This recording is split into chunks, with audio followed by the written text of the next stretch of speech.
ऐसा कोणी केला सांगा विनवितो तुम्हासी सहंत महंत सिद्ध ऋषी नामे तरला नाही कोण ऐसा द्यावा निवडून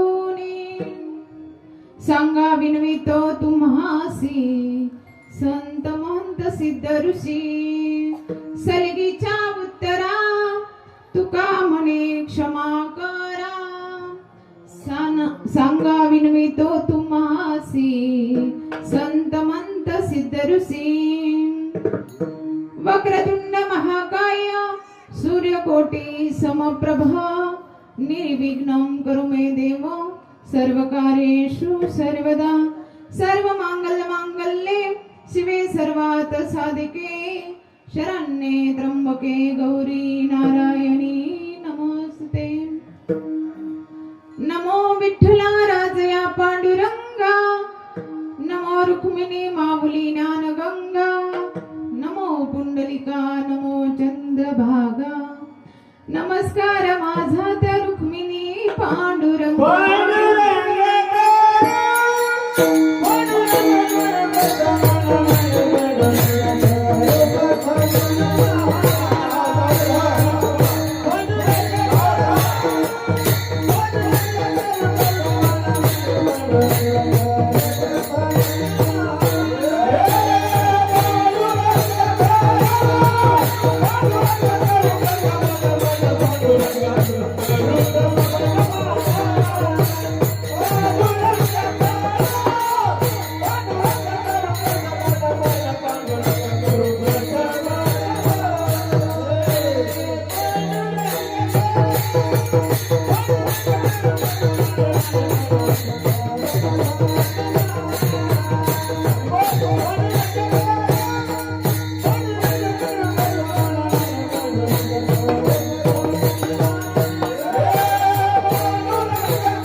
दुसरे चरण संतांची त्यांच्या कृपा जाणे कथेचा विस्तारू बाबाजी सद्गुरु दास तुका जयांची केल्या स्मरण होय सकळ विद्येंचे अधिकरण ते बंधू श्री चरण श्री गुरूंचे तमन ते नमस्कारुणे आता जिथे ज्ञान विज्ञान संजीव होते जिथे योग विद्येस सामर्थ्य ते जिथे मानवास मिळे मोक्ष गाथा तुझ्या पायरीसी सदा नम्र माथा नमो ज्ञानेश्वरा नमो ज्ञानेश्वरा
गुरुर्ब्रह्मा गुरुर्विष्णू गुरुर्देवो महेश्वरा गुरु साक्षात परब्रह्म तस्मै श्री ओम गुरुवे नमः. गुरुर्ब्रह्मा गुरुर्विष्णू गुरुर्देवो जनेश्वरा गुरु साक्षात जनार्दन स्वामी तस्मै श्री ओम जनार्दनाय नमः. कीर्तन रूपी सेवेसाठी सुरुवात करण्या अगोदर ज्या मायबापांनी जन्म दिला इथपर्यंत येण्याचा मार्ग दाखवला, त्याचबरोबर आदरणीय गुरुस्थानी असणारे परमपूज्य वासुदेव नंदगिरी गुरु मोहनगिरी बहुरूपी बाबांच्या चरणी नतमस्तक, तसंच तुमच्या सर्व मायबापांच्या चरणी नतमस्तक होते आणि आपल्या कीर्तन रूपी सेवेला सुरुवात करूया. मस्तक हे पायावरी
सांगा विनवितो तुम्हासी संत महंत सिद्ध ऋषी.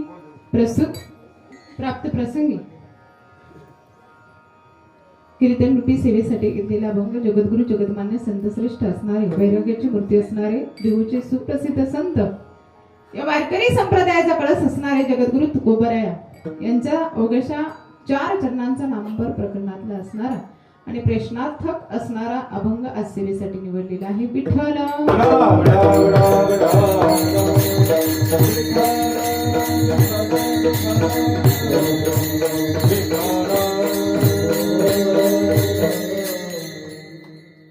आज या ठिकाणी या कातरवडी गावामध्ये सप्ताह सुरू होतोय आणि पहिला दिवस माझ्याकडे आहे. धर्मनाथ बीज महोत्सव सोहळा हा गेल्या 32 वर्ष आज सुरू आहे. 32 वर्ष पूर्ण होत आहे या सोहळ्याला. 32 वर्षापासून हा धर्मराज बीजचा कार्यक्रम आपण इथे करतो आणि या कार्यक्रमासाठी विशेषतः बऱ्याच जणांचं सहकार्य आहे. परंतु सांगून जाईल आमचे गुंजाळ घराण्यातील असणारे एक व्यक्तिमत्व म्हणजे आमचे गंगाभाऊ. आम्ही भाऊच म्हणायचो त्यांना, आजही भाऊच म्हणतो.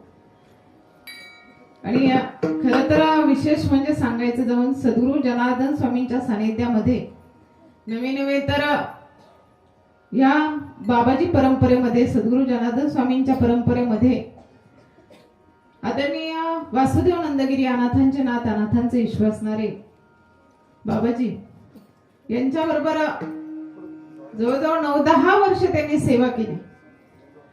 साधूंबरोबर सेवा केली आणि त्या सेवेचं फळ म्हणजे आज खूप मोठं आहे.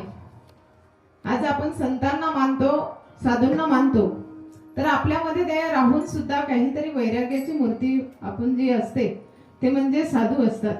ने आज आपल्यामध्ये बसणारे ते दुसऱ्या बाबांचं नाव प्रल्हादगिरी बाबा असतील, आमचे गंगाभाऊ बाबा असतील, त्याचबरोबर या सप्ताहासाठी अनेक जणांचं सहकार्य आहे. विशेष म्हणजे बहुरूपी बाबा असतील, नवनाथ बाबा असतील, महामंडलेश्वर शिवगिरी महाराज देखील येथे येणार आहे. विठ्ठल बाबा ढोमसे असतील, जनकल्याणी बाबा असतील, अशा श्रावण महाराज गुंजाळ, तसेच भाऊराव महाराज पवार अनेक जणांचं सहकार्य या सप्ताहासाठी आहे. आणि या सप्ताहाचा आजचा पहिला दिवस आहे. पहिला दिवस म्हणजे जेवणासाठी पत्रवाळी वाढतो आपण. त्या पत्रवाळीत आपल्याला काय काय खायचं ते नंतर, पण आधी पत्रवाळी वाढण्याचं काम माझ्याकडे आलेले आहे.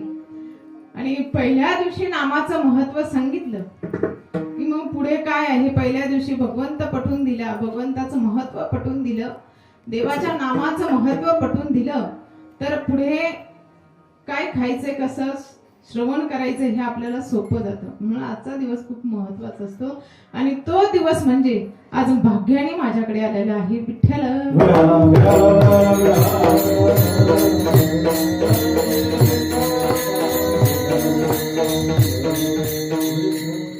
बघा, अभंग सेवेसाठी निवडलेला आहे जगद्गुरु तुकोबरायांचा. जगद्गुरु तुकोबरायांचा अभंग आज सेवेसाठी निवडलेला आहे. आणि या जगद्गुरु तुकोबरायांचा बघा, नामाची महती कुणी सांगावी, कशी सांगावी, त्यांचा अधिकार पण तेवढाच मोठा असायला हवा. आणि मग या जगद्गुरु तुकोबरायांचा अधिकार पण तेवढाच आहे. कारण तुकोबरायांचं नाम घेतलं तरी यम काय होतो, तुकाराम तुकाराम नाम घे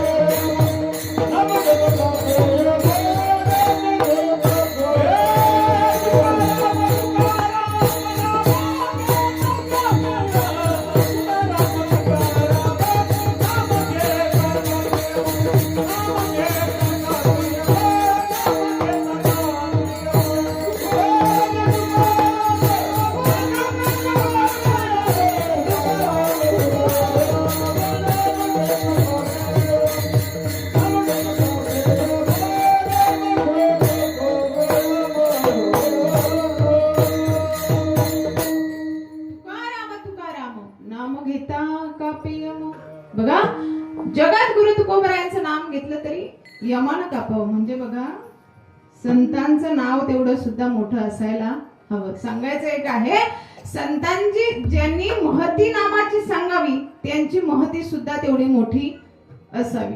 मग जगद्गुरु तुकोबरायांची महती सुद्धा एवढी मोठी आहे. जगद्गुरु तुकोबरायांचे एवढे मोठे आहे, अनु रेणू या थोकडा तुका आकाशा येवणा.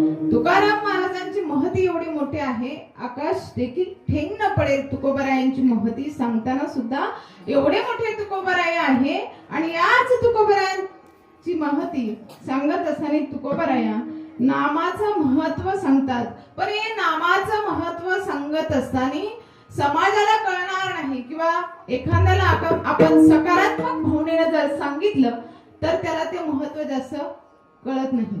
तर एखाद्याला आपण सांगितलं, प्रश्नार्थक दृष्टीने सांगितलं, किंवा त्याला आपण म्हणतो ना, एखाद्याला चांगलं सांगून नाही पटलं तर त्याला आपण आडवं सांगतो किंवा वाकडं तिकडं सांगतो, तेव्हा त्याला समजतं. आणि मग या जगद्गुरु तुकोबरायाने सुद्धा अभंगातून प्रश्नार्थक दृष्टीने या समाजाला सांगितलेलं आहे. मग जगद्गुरु तुकोबराय बघा, महती भगवंताच्या नामाची सांगताय. आणि या भगवंताच्या नामाची महत्व सांगत असताना, नामाचं महत्व एवढं सांगत असताना तुकोबराय म्हणतात की अरे, नामाचं महत्व एवढं मोठं आहे, एवढं मोठं आहे, त्या नामाने तुम्ही आम्ही तर तरणारच आहोत. साधे दगड सुद्धा तरली. बघा, ज्यावेळेस रामायणामध्ये प्रसंग आहे, ज्या रामायणामध्ये असा प्रसंग आहे की तुकोबराया सांगताय की रामायणामध्ये असा प्रसंग आहे. बघा, श्रीराम प्रभू ज्यावेळेस समुद्रावरती नल आणि नील हे काय करतात, राम नाव लिहून ती दगड समुद्रावर सेतू बांधण्यासाठी तिथे टाकतायत. परत टाकत असताना ती दगड एक एक तरताय. आणि ती दगड ज्यावेळेस तरत असताना भगवंताला वाटलं आपण सुद्धा ही दगड तिथे टाकून बघावं, तरतय का काय बघावं. तर भगवंतानी सुद्धा त्याच्यावर दगड उचलला आणि समुद्रात टाकला. पण तो काय झाला, बुडला. तो काय झाला, बुडला. परंतु भगवंताला वाटलं काहीतरी मिस्टेक झाली असेल, समुद्राचं आपल्याकडे लक्ष नसेल कदाचित. मग भगवंतानी थोडस असं खकारलं आणि जस काय समुद्राला आपल्याकडे लक्ष वेधण्याचं काम केलं. समुद्राला सांगितलं की अरे हे दगड टाकणारा सामान्य नाहीये. दगड टाकणारा काय सामान्य नाही. दगड टाकणारा हा रघुवंशातील राजा होणारा हा श्रीराम प्रभू आहे आणि हा याच्यात दगड टाकतोय. पण तो दगड टाकल्यानंतर सुद्धा तो तरला नाही, तो बुडला. आणि हे सगळं दृश्य हनुमंतराया बघत होते. आणि ज्यावेळी हनुमंतरायाने तिसऱ्या श्रीराम प्रभूंनी परत दगड टाकला, बुडला नाही. हनुमंतरायाने बघितलं आणि श्रीराम प्रभूंना बघा विचार मनात आला की अरे हे सगळं आपण करतोय, आपल्या मागे कुणी बघत तर नाही ना. बऱ्याच वेळा गाडीवरून पडलो, काही झालं तर आपल्याला वाटतं आपलं कुणी बघितलं तर नाही ना, लागलं हे कुणी बघत नाही. पण कुणी बघितलं का नाही हे पहिल्यांदा बघतं. म्हणून श्रीराम प्रभूंनी सुद्धा मागे वळून बघितलं. तर हनुमंतरायाला विचारलं की हनुमंतराया अहो तुम्ही कधी आले. हनुमंतराया म्हणे पहिला दगड टाकला तेव्हाच मी आलेलो, तेव्हाच आलेलो. मग दगड तरले नाही. हनुमंतरायानं म्हणावं भगवंता तुझ्या नामाचा महिमा तुझं ना कळे मेघश्यामा. तुझ्या नामाचा महिमा तुझं कळे मेघश्यामा. तुझा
तुझं नाम तुला माहित आहे, तरी पण तुझ्या नामाचं श्रेष्ठत्व हे तुला माहित नाही. ते कोणाला माहित असतं? भक्तांना, संतांना त्याच्या नामाचा महिमा माहित असतो. म्हणून जगद्गुरु तुकोबराय आपल्याला भगवंताच्या नामाचा महिमा सांगतात.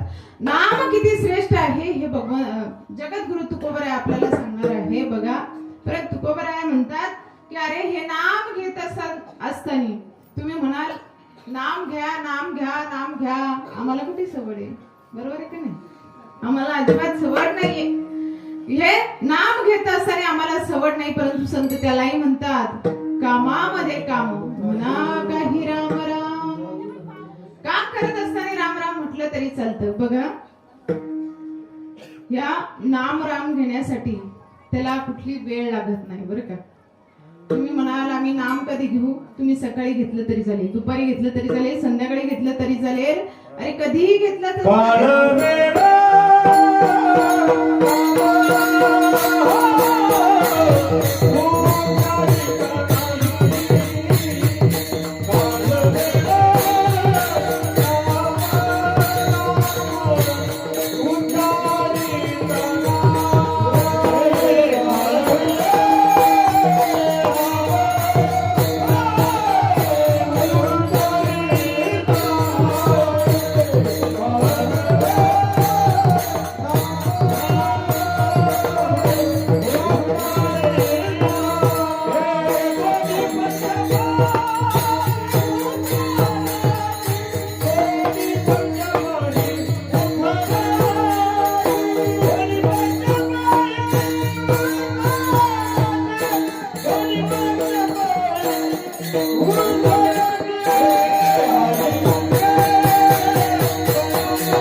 कारण यासाठी काळ वेळ काही लागत नाही.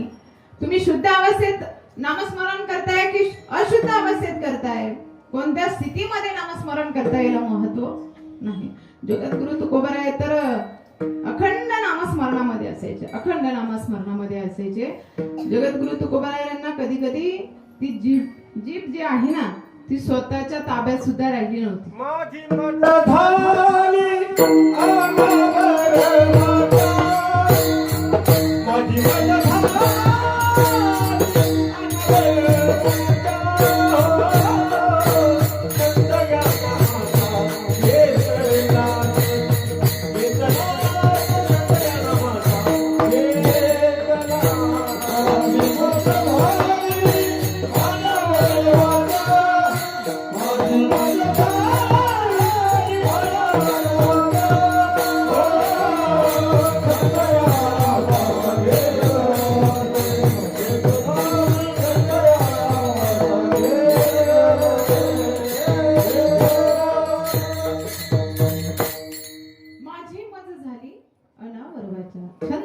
या नामाचा घेतला असेल. बघा ही वाचा अनावर झालेली आहे.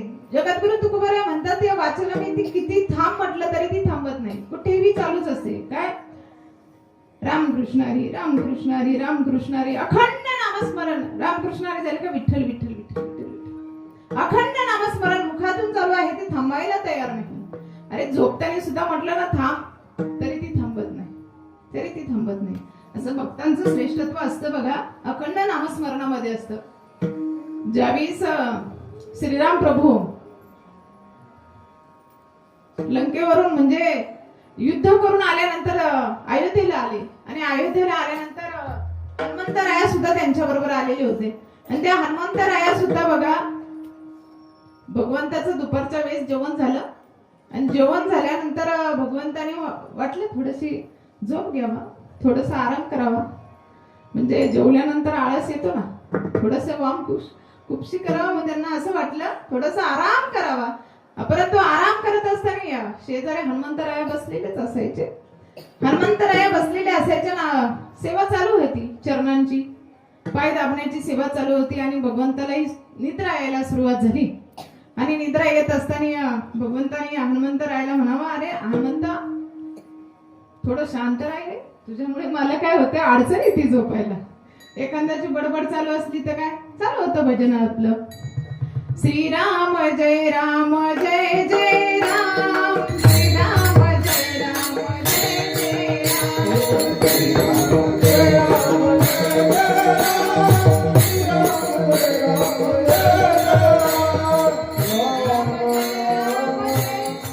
राम, श्रीराम जय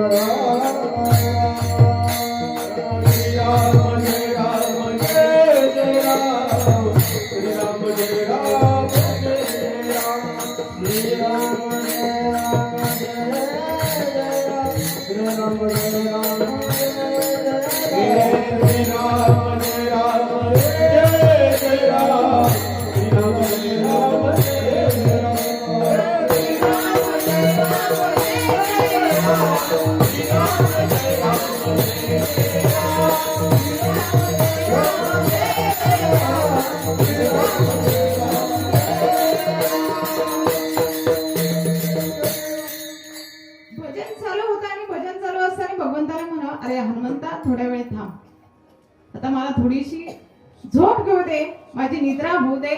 हनुमंतरायाने म्हणावं, भगवंता ते काही बंद होणार नाही, ते अखंड चालू राहील, ते भजन मात्र बंद होणार नाही.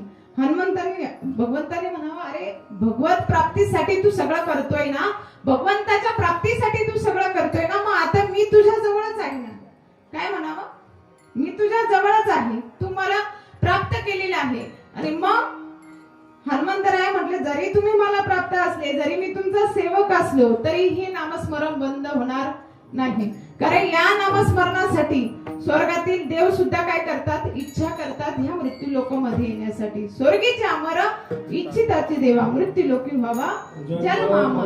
स्वर्गातले देव सुद्धा इच्छा करतात, कारण ह्या नामस्मरणामुळे तरुण जातो म्हणून, नामामुळे तरुण जातो म्हणून.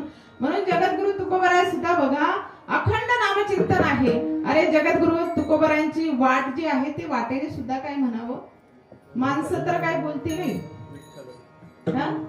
आपलं भजन चालू झालं तरी आपण म्हटलं नाही. काहींचे तोंड तर असे अपवित्र असतात, मुखातून येतच नाही. येत त्यांना वाटतं म्हणावं, पण इथपर्यंत येतं, इथूनच खाली जातं.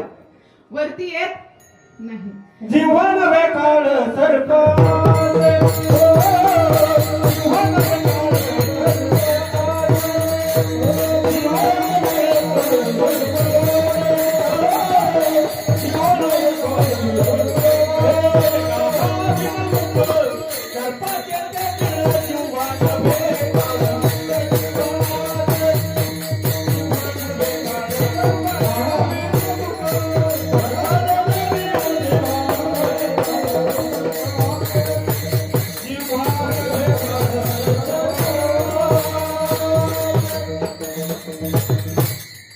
या वाचेने खरं तर आपण भगवंताचं नाम घेतलं पाहिजे.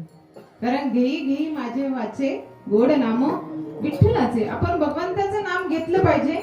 या नामाने आपला उद्धार आहे होणार आहे, म्हणून हे नाम आपण घेतलं पाहिजे. म्हणून तर जगद्गुरु तुकोबराय तुम्हा सर्वांना सांगत असताना म्हणतात की अरे त्या नाम घेता कुणी वाया घेतला असं ऐकलंय का तुम्ही? तेच तर अभंगाच्या प्रथम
जोरदार टाळ्या होत्या, कंजूसी करू नका.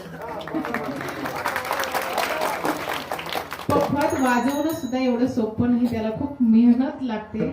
गायन करणं सुद्धा सोपं नाही, त्याला खूप मेहनत लागते. आणि आपल्याला काही टाळ्या वाजवायचं एवढं अवघड नाही, त्या काही जीएसटी लावलेली नाही त्याला. वाजवा जोरात.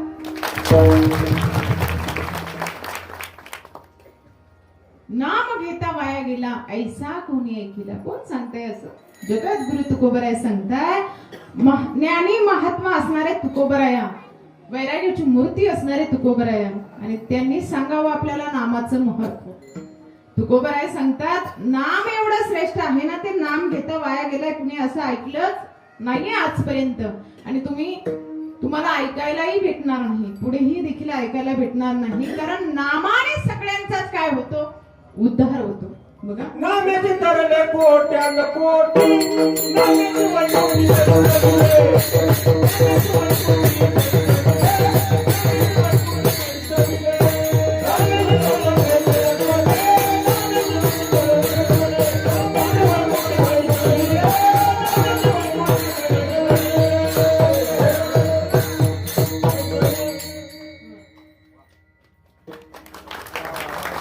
टाळ्या वाजवतात पण वाजू का नको, वाजू का नको, खाताना नाही म्हणते खाऊ का नको, खाऊ का नको.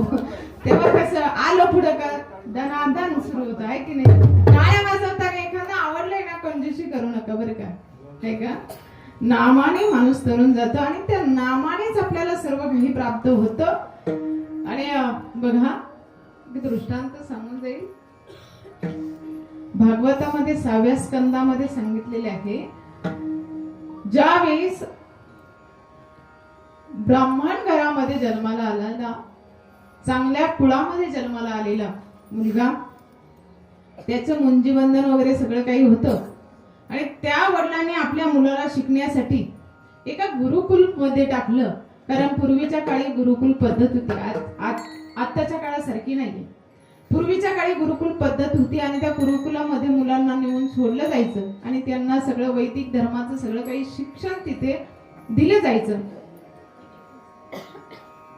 शिक्षण तिथे दिले जायचं. आणि ज्यावेळेस त्या मुलाला तिथे नेऊन सोडलं आणि तो मात्र राहायला लागला तिथे गुरुकुलामध्ये, शिक्षण वगैरे चांगलं घ्यायला लागला.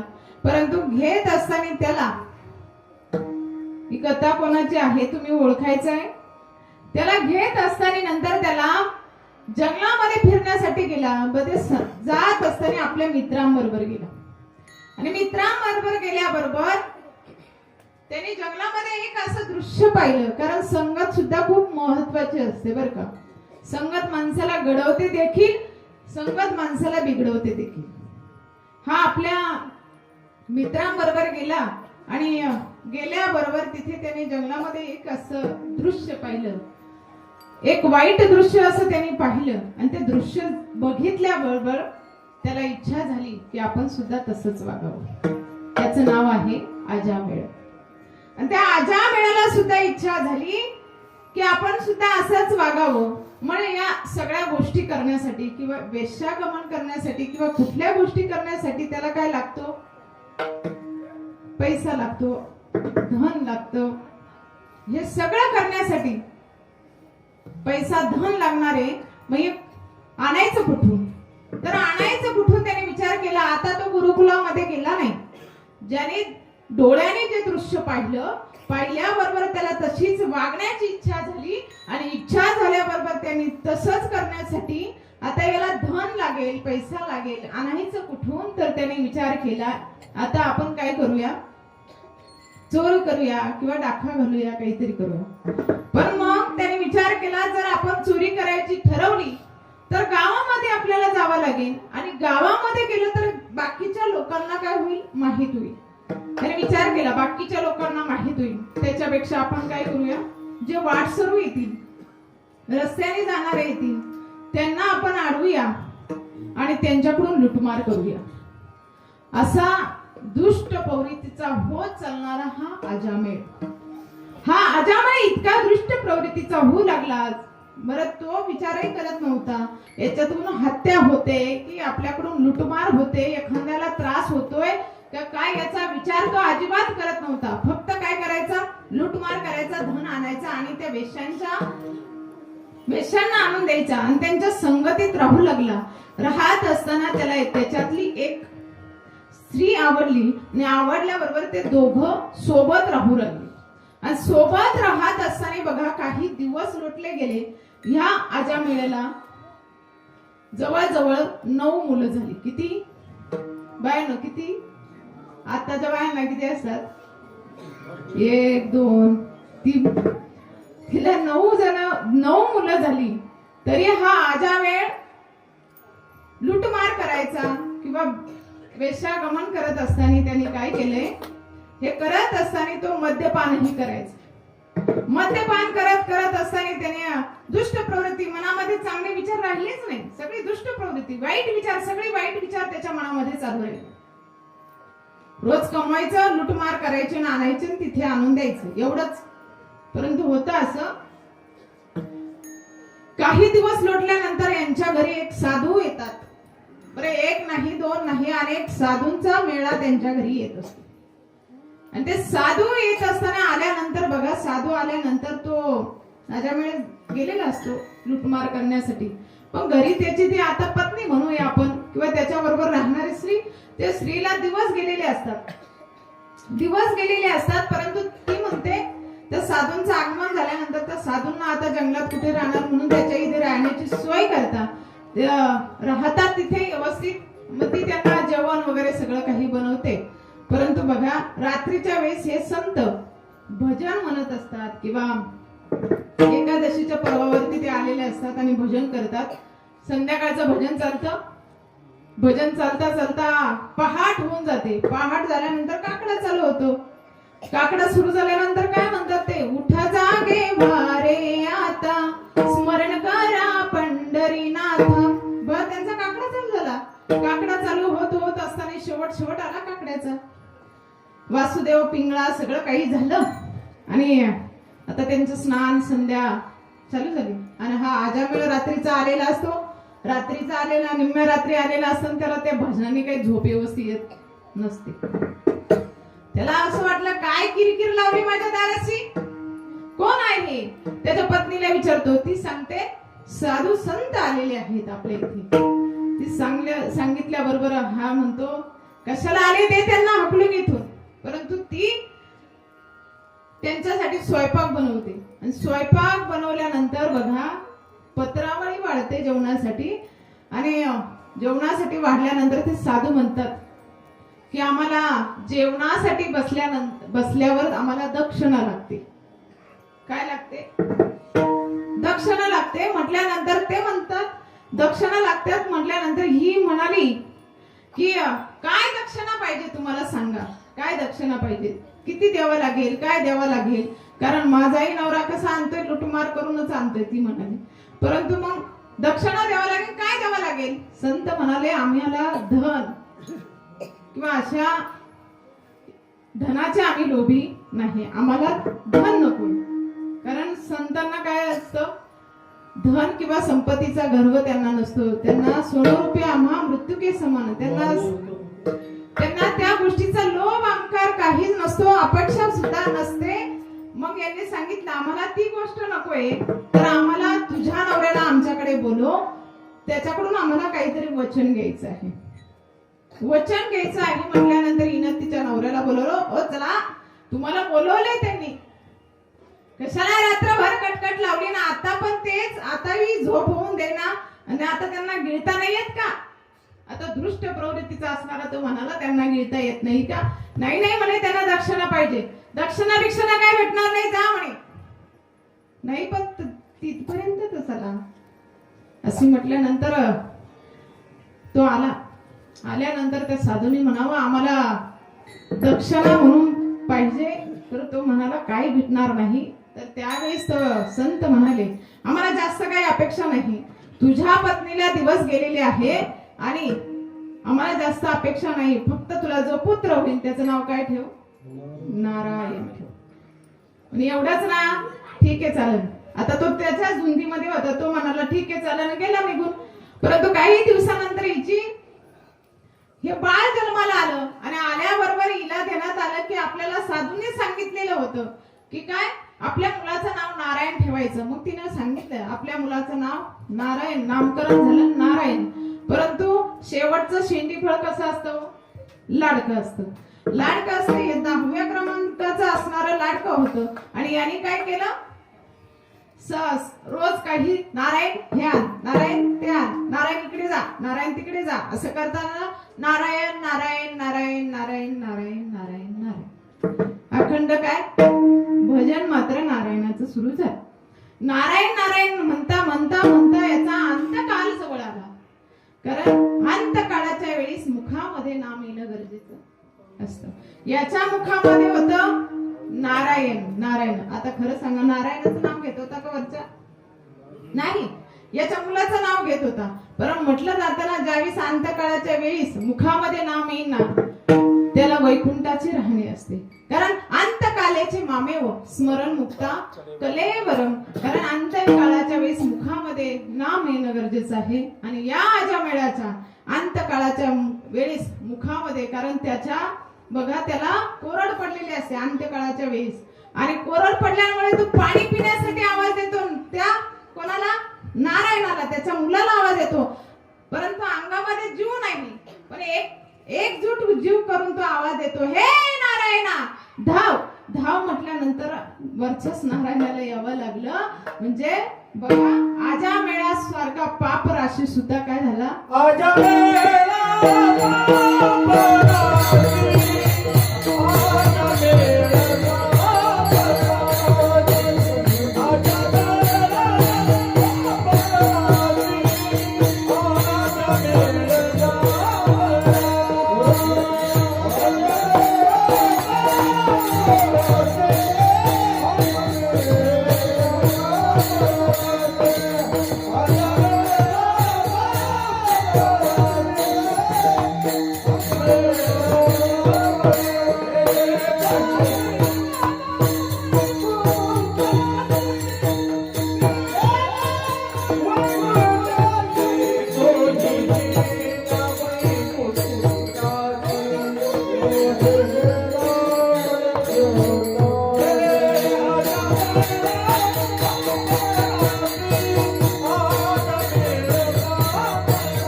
पापराशी तोही लीला वैकुंठासी. एवढं पाप त्या अजामेळाने केलेलं होतं. किती जणांना मारलं असेल, किती जणांचं नुकसान केलं असेल, किती जणांना जीवे मारले असेल, त्रास दिला असेल. एवढं मोठं पाप त्या अजामेळाचं झालेलं होतं. पण काय झालं? अंतकाळाच्या वेळेस भगवंताचं नाव मुखामध्ये आलं, वैकुंठाला जाणं झालं. वैकुंठाला ज्यावेळेस यमदूत आले, आणि यमदूतांनी सुद्धा या अजामेळ्याला घेण्यासाठी आले. कारण आता एवढा पापी याला कुठे जागा भेटेल? आता डायरेक्ट नरकात. कुठे? डायरेक्ट नरकात जागा भेटेल याला म्हणे. पण इकडून वैकुंठावरून सुद्धा विष्णुदूत आले, आणि या विष्णुदूतांनी म्हणाले, हे आमचं गिराईक आहे. कोणाचं? आमचं. त्याने म्हणे, कस काय एवढं पाप त्यांनी केलं, तुमचं गिराईक कस काय? अहो तरी पण आमचं गिराईक आहे. जा तुमच्या मालकाला जाऊन विचारा, यमाला जाऊन विचारा. यमाला जाऊन विचारलं तर यमाने सुद्धा तेच उत्तर द्यावं. कारण अंतकाळाच्या वेळेस मुखामध्ये त्याच्या काय आलं? नाम आलं. म्हणून अंतकाळाच्या वेळेस मुखामध्ये नाम किंवा अखंड नाम मुखामध्ये येण्यासाठी काय लागतं? आपलं पुण्य लागतं. आणि मग हे पुण्य आपल्याकडे असायला हवं. मग ते पुण्य कसं? आपण वारंवार घेतलं, सदैव घेतलं. कारण देवाने सुद्धा आपल्याला हा देह कशासाठी दिला? देवे दिला भजना गोविंदा. देवे दिला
दिलाय कशासाठी बरं या देहाची प्राप्ती अशी का एक एक येऊनी कोटी कोटी फेरा मग लागे वारा मानवाचा एक एक येऊनी फिरून आपल्याला यावं लागतं तेव्हा ह्या मानव देहाचा प्राप्ती आपल्याला होते या मानव देहात आल्यानंतर आपल्याला उद्धारण्याचं साधन म्हणजे एकमेव म्हणजे नामस्मरण आहे आणि ते नामस्मरण तुम्ही म्हणून आम्ही घेऊ करता येईल असं नाही आता चाललंय ना ही घडी याच घडीमध्ये आपल्याला नामस्मरणाचा आनंद घेता आला पाहिजे मग या नामस्मरणाचा आनंद आपण घेता आला पाहिजे करता येईल असं नाही आपल्याला भगवंताने आयुष्य दिले 100 वर्षाची गणना या 100 वर्षाच्या गणनेमध्ये आपण लवकरात लवकर आपला साध्य काळ साधून घेतला पाहिजे तुकोबराय म्हणतात की जन्मा येऊन देख कर देहाचे सार्थक या देहात आलोय तर नामचिंतन केलं पाहिजे भगवंताची भक्ती केली पाहिजे सत्कर्म चांगलं कर्म या देहात आल्यानंतर केलं पाहिजे नाहीतर तुम्ही मनात करता येईल वेळ निघून चाललीये वेळ आपली एक एक काळ आपण मरणाच्या दिशेने चालतोय म्हणून आपण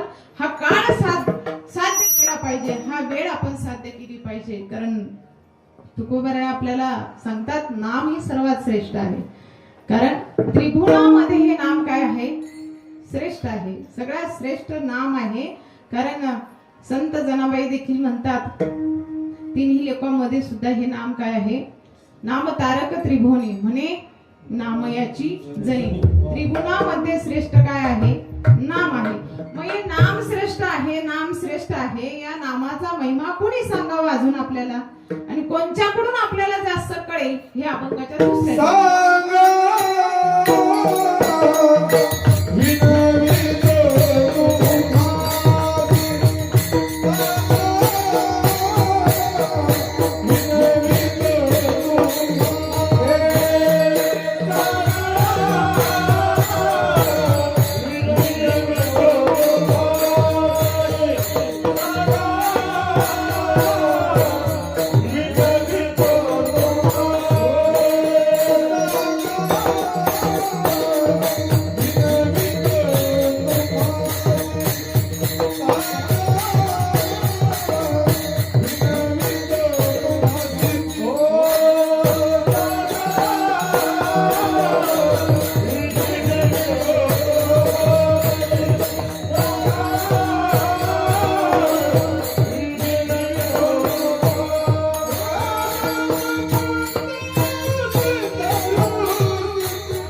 सांगा विनवितो तुम्हासी सहंत म्हणत सिद्ध ऋषी कारण तुकोबरायला माहितीये येड्या गवळ्याने सांगितलं तरी जनसेवा ऐकणार जनता कशी अरे यांच्या पुढे भले भले फिक्के पडले हे एका कानाने ऐकतील दुसऱ्या कानाने सोडून देते अरे तुकोबराय म्हणतात माझं सारखं सांगतोय आतापर्यंत कित्येक जणांनी सांगितले तरी हे काय करतात इकडून ऐकतात इकडून सोडून देतात यांच्यात काही तथ्य नाही या जड जीवांचा जर उद्धार करायचा असेल तर खरं तर संत हे जड जीवाचा उद्धार करण्यासाठी आलेले असतात कारण जगाच्या कल्याणात संतांच्या विभूती देह कष्टविधी परोपकारे परोपकारासाठी संत जन्माला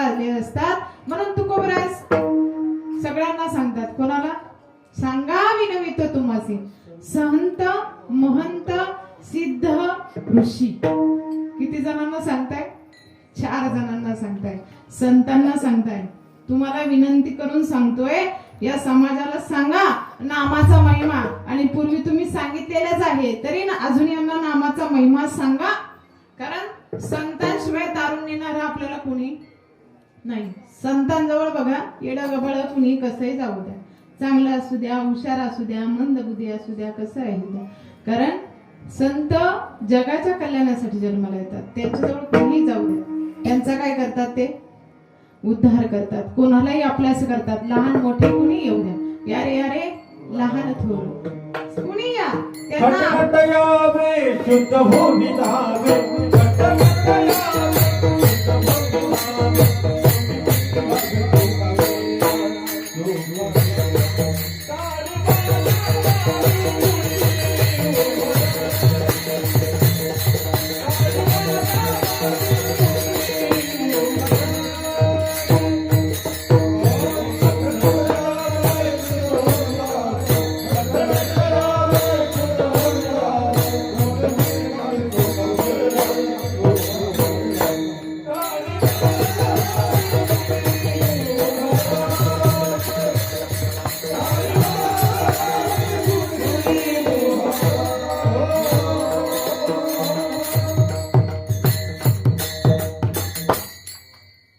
संतांजवळ कुणीही जावं, खटनट कुणीही जाऊ द्या, कुणीही जाऊ द्या, खळ असू द्या, चांगला असू द्या, वाईट असू द्या, कुणी वाईट दृष्टीने जरी गेलं तरी ते संत त्याचा उद्धारच करतात.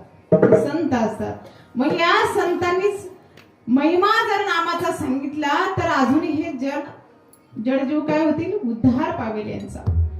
नव्हे तर संत महंतांना सुद्धा सांगितलं की अरे तुम्ही यांचा उद्धार करण्याचा मार्ग सांगा, उद्धार करण्याचा मार्ग सांगा. जगद्गुरु तुकोबराय सांगतात, सिद्धांना सुद्धा सांगतात. तर सिद्ध म्हणजे कोण आहे? सिद्ध म्हणजे एकच आहे. 84 सिद्धांचा सिद्ध भेटी मेळा. सिद्ध भेटी म्हणजे आपले ज्ञानेश्वर माऊली आहे ना, ते सिद्ध पुरुष आहे. ते सिद्ध पुरुष आहे. आणि ज्ञानेश्वर माऊलींनी सुद्धा बघा हरिपाठातून, प्रत्येक हरिपाठातला प्रत्येक चरण आहे, प्रत्येक अभंग आहे, तो नामाचं महत्व सांगणारा अभंग आहे. आणि एखाद्याला हरिपाठ नाही म्हणता आला तर सहज सहज आपण एवढं तर म्हणू शकतो ना, हरिमुखे म्हणा, हरिमुखे म्हणा. पुढं बाय पुढं काय? हा, कोण करी? नामाशिवाय पुण्य आपल्याला प्राप्त होणार नाही. म्हणून मुखाने काय म्हणा? हरिमुखे म्हणा, हरिमुखे म्हणा, हरिमुखे म्हणा. हे ज्ञानेश्वर माऊलीने आपल्याला सिद्ध पुरुषाने सांगितलेलं आहे. ज्ञानेश्वर माऊली संतत आहे परंतु सिद्ध पुरुष आहे. संत महंत सिद्ध आणि ऋषींना सुद्धा सांगितले. आता या ऋषींचा महिमा तर एवढा मोठा आहे. पूर्वी काळापासून म्हणजे देवादिकांपासून ऋषींचा महिमा आहे बघा. आणि त्यांना तेव्हापासून सांगत आहे नामाचा महिमा. नामाचा महिमा तेव्हापासून सांगत आहे ना आताही सांगायला जगद्गुरु तुकोबराय म्हणतात की नामाचा महिमा तुम्ही सदैव या जडजीवांना सांगत राहा. आणि या जडजीवांना सांगा की नामाने कुणी असा तरला नाही असं कुणी आहे का? अभंगाची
असे नाही तर कुणी तर सांगा आजपर्यंत नामाने कुणी तरला नाही.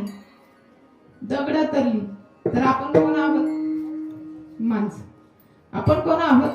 माणसं आहोत. आपण तरून जाऊ शकतो. बघा, नामाने तरला नाही असं कुणीच नाही, कुणीच नाही.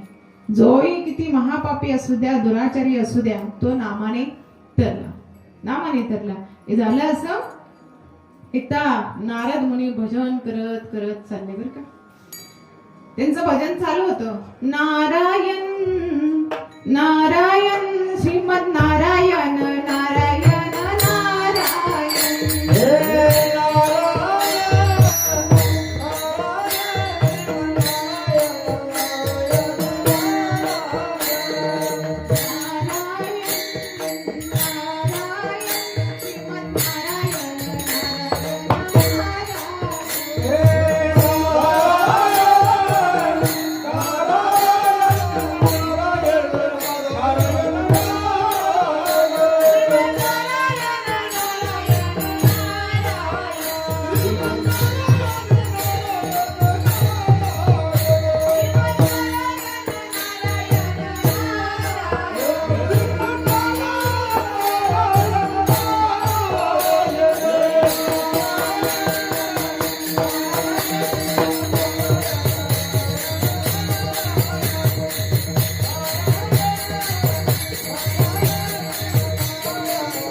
नारायण नारायण नारायण नारायण. एवढं छान भजन चालू होतं, पण आमच्या काही टाळ्या वाजल्या नाही आणि आमच्या मुखातून काही नारायण आलं नाही. त्याच्यामुळे आम्हाला परत परत यावं लागणार आहे. किती वेळा जन्मा यावे आणि किती वेळा फजिती करून घ्यावी. आणि आम्ही करणार आहे. पुनरुपी जननम पुनरुपी मरणम जन्मी जठरे जठरे शरणम. आमचं हे चालूच राहणार आहे, बरोबर ना. भजन आम्ही काही करणार नाही, परंतु नारायण मुनींचं भजन चालू होतं. नारायण नारायण नारायण मात्र भजन चालू होतं. आणि हे भजन करत करत करत नारद मुनी चालले आणि जात असताना बघा जंगलाच्या दिशेने गेले. जंगलाच्या दिशेने तिकडे कोण राहत होतं? वाल्या कोळ्याची वस्ती होती. आणि तो वाल्या कोळी महाडाकू असणारा तो वाल्या कोळी तिथे येणाऱ्या जाणाऱ्यांची हत्या करून, ते लुटमार करून, त्यांच्याकडे काय असेल ते लुबाडून सर्व काही घ्यायचा. घेत असताना नारद मुनींची सवारी मात्र तिकडून गेली. जात असताना लोक म्हणाले, अहो महाराज तिकडे जाऊ नका, त्या रस्त्याने वाल्या कोळी राहतो. आणि तो काय कोणाला सोडत नाही. त्याच्या तावडीतून आजपर्यंत कुणी वाचला नाही. तुम्ही तिकडनं जाऊ नका. आता हे संत असतात, हे तिकडून गेल्याशिवाय राहणारे का? अरे ज्याचा उद्धार करायचा त्याच्यासाठीच तर संत येतात. आणि मग नारद मुनी चालले आणि त्याच दिशेने गेल्याबरोबर वाध्या कोळ्याने नारद मुनींना अडवलं. आल्या बरोबर नारद मुनींना अडवलं. नारद मुनींचं भजन चालू होतं. आता या वाल्याने म्हणावं, आहे बस ते तोंड बंद कर, तुझं तोंड बंद कर, बघू तुझ्याकडे काय काय काय काय लूट मार करण्यासाठी काय. गळ्यामध्ये विना आहे. त्याने विना घेऊन पाहिला. या विण्यात काही आहे का? आता ज्याच्या हातात विना असतो त्याच्या सगळेच काय करतात? पाया पडतात. आता बघा कीर्तन संपलं तरी विनेकऱ्याच्या जाऊन तुम्ही पाया पडणार. मंदिरात विनेकरी असला तर त्याच्या काय पडणार? आपल्या इकडे पडताना विनेकऱ्याच्या पाया जाऊन पडणार. म्हणजे त्या नारद मुनींच्या हातातून त्याने विना घेतला आणि ते बघितलं, त्या विण्याच्या तारा बघितल्या, काय आहे काय नाही, पण काही सापडलं नाही. बघू गळ्यामध्ये माळ आहे. अरे काय ही लाकडाची माळ घातली म्हणे. त्याला कशाची लागत होती? सोन्याची, अलंकाराची लागत होती म्हणे. काय ही लाकडाची माळ घातली आणि ते दिलं सोडून. सगळं काही त्या नारद मुनींचं हातात चिपड्या पाहिल्या, त्या चिपड्या वाजून पाहिल्या, काहीच दिसना, काहीच नाही. अरे म्हणे तुझ्याकडे काही आहे का नाही? तुझ्याकडे काय आहे का नाही? परंतु नारद मुनी म्हणाले, माझ्याकडे आहे ना, हा विणा आहे, चिपळी आहे आणि भगवंताचं भजन करता येतं आणि या भगवंताच्या भजनानेच उद्धारून जाता येतं, हे नारद मुनींनी कोणाला सांगितलं? वाल्याला सांगितलं. नाही नाही म्हणे, मला धन दे. धन दे म्हटल्यानंतर तो म्हणाले, तू ज्या धनाच्या मागे लागतो ते धन ज्यांच्यासाठी कमवतो त्यांनाही जाऊन विचार ना, ते तुझ्या पापामध्ये सामील आहे का? हा वाल्याला ह्या नारद मुनींचा हा शब्द थोडा रुचला आणि टोचला. तो घरी गेला आणि आपल्या पत्नीला विचारलं, का ग,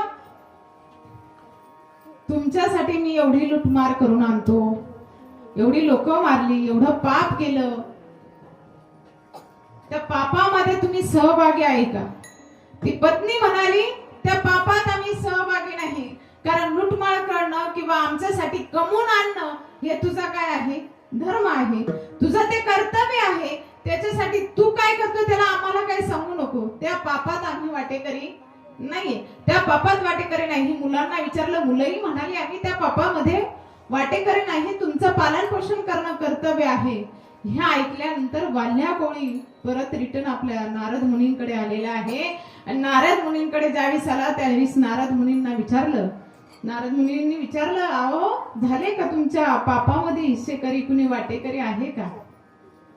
वाल्या म्हटला की माझ्या पापामध्ये कुणीच वाटेकरी नाही. मग तुझ्या पापात कुणी वाटेकरी नाही तर कशाला पाप करतो? कोणासाठी पाप करतो? त्या घरच्यासाठी पाप करतो. तर धन दारा पुत्र त्यांच्यासाठी तू पाप करतो एवढं, तर ते पाप तुझ्या उपयोगाचं नाही. ते धन तू त्यांच्यासाठी कमवतोय, पत्नीसाठी कमवतोय, मुलांसाठी कमवतोय, पण ते तुझ्या पापात वाटेकरी नाही. मग तू स्वतःचा उद्धार काहीतरी करून घे. मग जेव्हा संतांची भेट होते ना, तेव्हा उद्धाराचं सहज बोलणे हित उपदेश करून सायस शिकविती. कारण नारद मुनीने ज्यावेळेस या वाल्याला सांगितलं की अरे राम नाम म्हण, त्याला राम म्हणता येत नव्हतं, तो काय म्हणायचा? मरा मरा मरा. आणि त्याने एवढं सांगितलं, अरे राम राम राम म्हण. तो म्हणाला मरा मरा मरा म्हणायचं, पण उच्चार येत नव्हता. मग नारदाला वाटलं की याला सुईचं सांगून समजणार नाही, राम राम राम म्हणून कळणार नाही. बरं मरा मरा मरा, तर नंतर राम राम राम राम हळूहळू यायला लागलं. आणि त्याच वाल्या कोळ्याने बघा राम नाम एवढं उच्चारलं, तो वाल्या कोळी सुद्धा तरुण गेला. तर त्या वाल्या कोळ्याने असा तरला तर रामायण होण्याच्या अगोदर त्यांनी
एवढी कीर्ती वाढली की केले रामायण रामादी.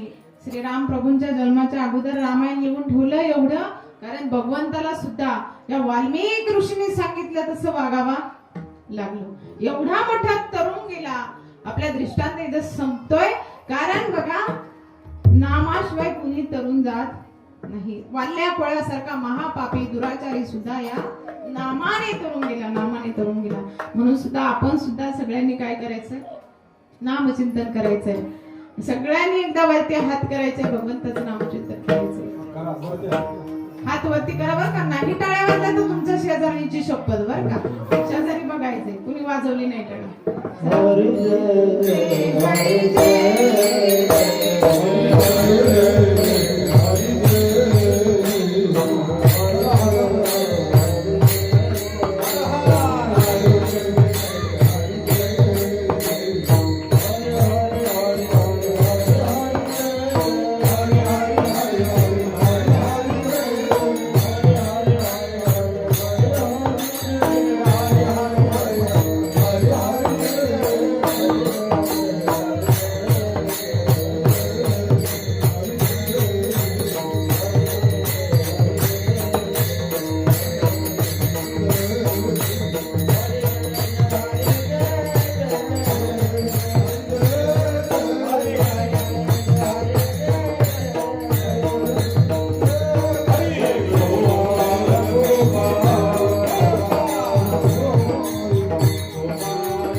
भगवंताच्या नामाशिवाय आपल्याला तारून नेणार कोणीच नाहीये आणि त्याच नामाने आपण तरणार आहोत हे सांगत असताना जगद्गुरु तुकोबराय म्हणतात नामाने आपण तरणार आहोत हे सांगत असताना मी कोणावर संत ऋषी महंत सिद्ध यांच्यावरती रागवलं असेल तर माझा राग धरू नका, मला क्षमा करा. ह्या अभंगाच्या सलगीच्या उतारा, सलगीच्या उतारा, सलगीच्या उतारा,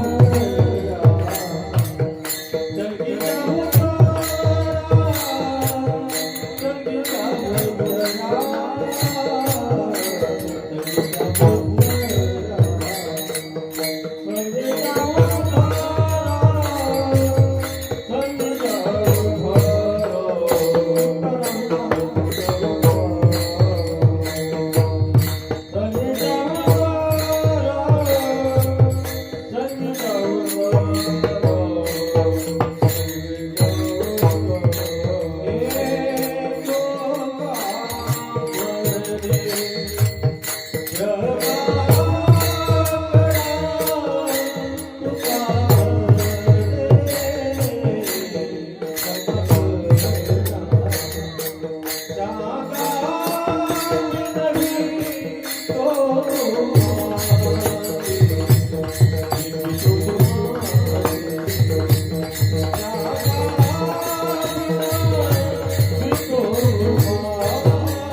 Oh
सलगीच्या उत्तरात तुका म्हणे क्षमा करा. तुकोबराय म्हणतात, कधी रागवलं असेल, द्वेषाने बोललं असेल, चिडलं असेल तर मला काय करा, क्षमा करा. कारण कधी कधी आपल्याकडून अधिकार नसताना सुद्धा बोललं जातं. म्हणून रागाने क्रोधाने बोललं असेल, कारण नामचिंतनासाठी सांगत होते, परंतु आपल्याकडून कधी कधी क्रोधानेही बोललं जातं. आणि म्हणून जर तुमच्या मनाला काही वाईट वाटलं असेल, तसं मी काही बोलत असताना कधी कधी तुम्हाला रुसलं असेल, टोचलं असेल तर मला काय करा, क्षमा करा. जगद्गुरु तुकोबराय म्हणतात. बघा, आज या ठिकाणी वेळ भरपूर झालेला आहे. मी आज पहिलाच दिवस होता. आज या कीर्तन रूपी सेवेसाठी समस्त असणारे गायक वादक यांनी दादानी खूप सुंदर असा पखवाद वाजवलाय. आणि इकडे गायकांनी खूप छान असं गायन केले, तुम्हाला सगळ्यांना आवडलेलंच आहे. म्हणून किती आवडलं असं लक्षात येऊ द्या, किती जोरात टाळी वाजते हे कळू द्या.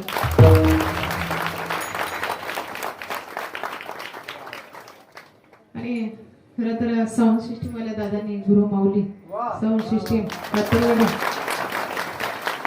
आपल्याच गावातल्या लोकांना आपण मान दिला पाहिजे. हे इथे दिसतं बरं का. नाही तर गावात खूप मोठी साऊंड सिस्टीम असते, पण आपल्याला गावातलं आवडत नाही, आपण बाहेरून बोलवतो. पण आपलीच लोक आपण मोठी करायला शिका. आज त्या दादाने सुद्धा छान प्रकारे आवाज इथं सिस्टीमचा दिलेला आहे, म्हणून त्याची मनस्वी धन्यवाद व्यक्त करेन. आज इथे मला आमच्या गुंजाळ परिवाराकडून ही सेवा भेटलेली आहे, म्हणून त्यांचे मनस्वी धन्यवाद व्यक्त करेन. आणि